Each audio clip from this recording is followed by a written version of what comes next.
If you are also into fitness, then I'm very sure तुमने इस protein bar brand super you के बारे में तो सुना ही होगा. Today in this video, we will discuss how this Ranveer Singh led brand is getting so popular and is it worth the hype. Oh, off script for a moment here. Wow, one of my screen idols is in the house, ladies and gentlemen, Mr. John. Super you India में launch हुई थी नवंबर 2024 में, but it all started with a basketball match between Ranveer Singh and Nikunj Biyani. Since both Ranveer Singh and Nikunj Biyani were into fitness, they thought of entering into this untapped protein market of India. So basically, India का protein market दो चीजें dominate करती है. Number 1 is supplement side, जिसमें protein powders और दूसरे काफी सारे सप्लीमेंट्स आते हैं. And number 2 is protein foods, जिसमें वेफर्स, बार्स और दूसरी अलग चीजें आती है.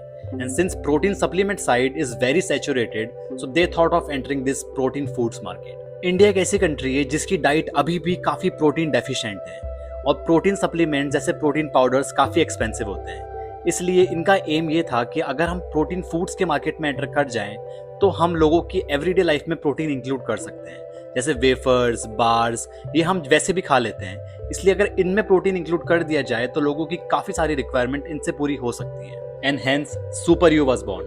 But what makes it unique? तो प्रोटीन मार्केट में दो फॉर्म्स में आता है, एनिमल बेस्ड प्रोटीन और plant based protein. Animal based protein के अंदर आता है वे प्रोटीन, जो कि दूध से बनता है. इसकी डाइजेस्टिबिलिटी और एब्जॉर्प्शन रेट दोनों ही हाई होती है. और प्लांट बेस्ड प्रोटीन में आता है पी प्रोटीन, सोय प्रोटीन, और इनकी डाइजेस्टिबिलिटी और एब्जॉर्प्शन रेट दोनों ही मीडियम होती है. एंड सुपर यू को बनाने के लिए रणवीर सिंह और निकुंज ने इन दोनों में से कुछ भी यूज नहीं किया. सुपर यू बनती है फर्मेंटेड प्रोटीन से.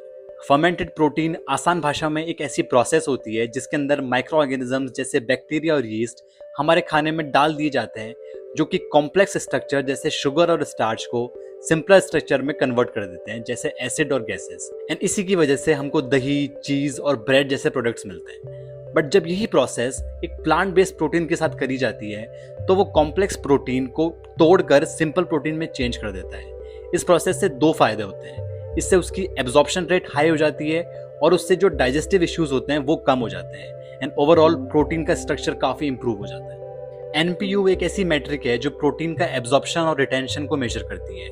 And generally animal based protein जैसे वे प्रोटीन का एनपीयू काफी हाई होता है. बट इस फर्मेंटेशन प्रोसेस के बाद प्लांट बेस्ड प्रोटीन का एनपीयू भी ऑलमोस्ट वे के बराबर पहुंच जाता है. Isn't it cool? और साथ ही साथ PDCAAS नाम की एक स्केल होती है जिसकी वैल्यू 0 से 1 के बीच में होती है और ये मेजर करती है प्रोटीन की क्वालिटी. तो जनरली वे प्रोटीन की वैल्यू ऑलमोस्ट 1 के बराबर होती है और प्लांट बेस्ड प्रोटीन की वैल्यू 0.5 से 0.6 के बीच में होती है. बट इस फर्मेंटेशन प्रोसेस के बाद में जो प्लांट बेस्ड प्रोटीन होता है उसकी वैल्यू ऑलमोस्ट 0.8 से 0.9 के पास आ जाती है, जो कि ऑलमोस्ट क्लोज है वे प्रोटीन के.